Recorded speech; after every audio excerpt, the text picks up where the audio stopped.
sahabat akuntansi, Assalamualaikum warahmatullahi wabarakatuh. Perkenalkan, kami dari kelompok 5 pada mata kuliah akuntansi keuangan lanjutan ini, kami akan mengulas materi atau membahas materi mengenai penjualan angsuran. Untuk itu, disimak baik-baik ya.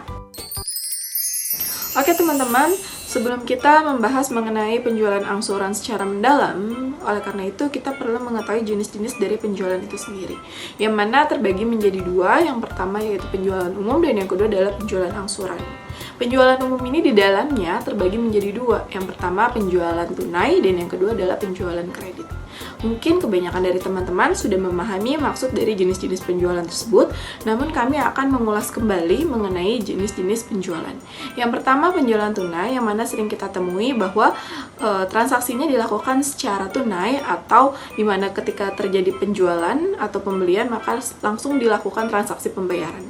Untuk penjualan kredit, itu lain halnya dengan penjualan tunai, yang mana penjualan kredit ini merupakan utang jangka pendek yang akan dilakukan pembayarannya dalam waktu yang lebih cepat dibandingkan dengan penjualan angsuran. Kalau penjualan angsuran ini dilakukan secara berangsur, yang mana terdapat termin-termin tertentu yang telah ditetapkan antara penjual dan pembeli.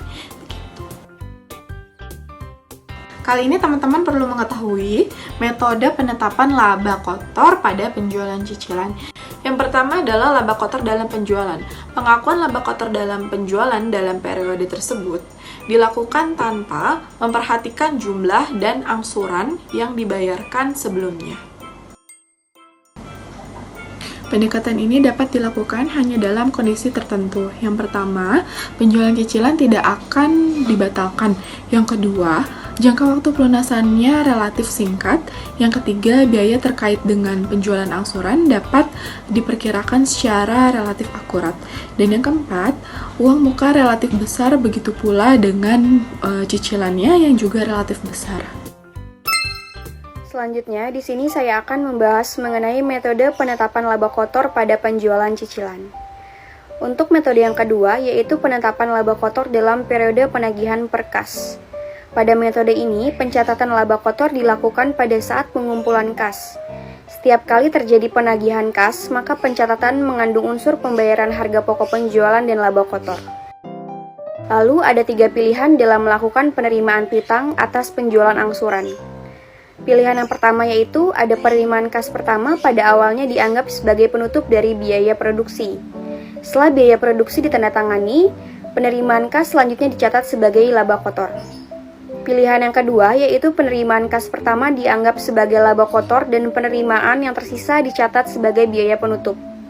Dan pilihan yang terakhir atau pilihan yang ketiga yaitu biaya produksi dan laba kotor dicatat secara proporsional.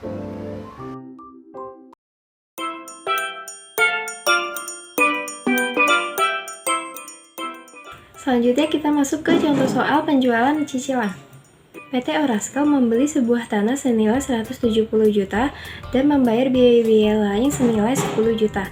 Pada tanggal 1 Mei 2000, PT Handopkan membeli tanah tersebut seharga 240 juta dengan membayar uang muka 40 juta. Dan sisanya akan diangsur sebanyak 10 kali setengah tahunan. Setiap kali angsuran yaitu 20 juta, PT Orascom mengenakan bunga 18% per tahun terhadap sisa angsuran. Komisi dan beban penjualan dibayar tunai 2% dari harga jual. Sehingga pencatatan menggunakan metode laba diakui pada saat penjualan adalah pada tanggal 1 Mei 2000 mencatat penjualan dengan harga 240 juta dan juga penerimaan uang muka sebesar 40 juta dengan jurnal sebagai berikut. Lalu pada tanggal 1 November 2000 dibayarkan angsuran pertama dan bunga 6/12 dikali 18% dikali 200 juta.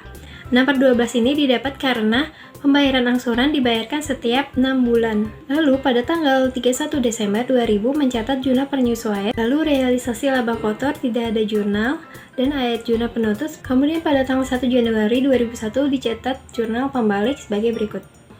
pada tanggal 1 Mei 2021 menerima angsuran berikutnya dan juga bunga dengan perhitungan 6/12 dikali 18% dikali sisa angsuran yaitu 180 juta. Kemudian pada tanggal 1 November 2001 dibayarkan angsuran berikutnya. Lalu pada 31 Desember 2021 ayat jurnal penyesuaian bunganya 2/12 dikali 18% dikali 140. 140 adalah nilai dari sisa angsuran. Realisasi laba kotor dilihat di jurnal. Kemudian dengan metode laba kotor diakui sejalan dengan penerimaan kas, pencatatannya menjadi seperti ini.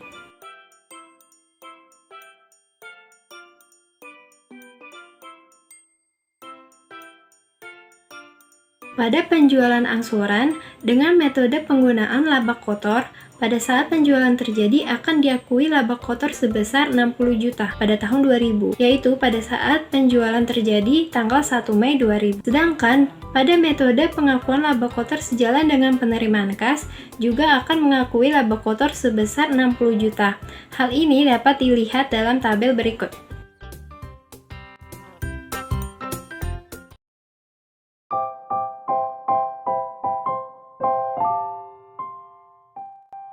Berikut ini kami memiliki salah satu contoh ilustrasi perhitungannya, di mana sebuah barang memiliki harga pokok sebesar 675 juta dan dijual sebesar 1M. Perusahaan menerima pembayaran berupa barang bekas pakai dengan nilai tukar tambah senilai 300 juta. Biaya perbaikan atas barang tersebut ditetapkan sebesar 20 juta dengan harga jual setelah dilakukan perbaikan sebesar 275 juta. Perusahaan menetapkan laba kotor penjualan senilai 20%.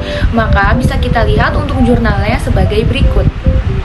Bisa kita lihat di sini untuk barang dagangan dengan tukar tambah senilai 200 juta berada di debit, nilai tukar lebih senilai 100 juta berada di debit, dan piutang usaha cicilan berada di debit sebesar 700 juta.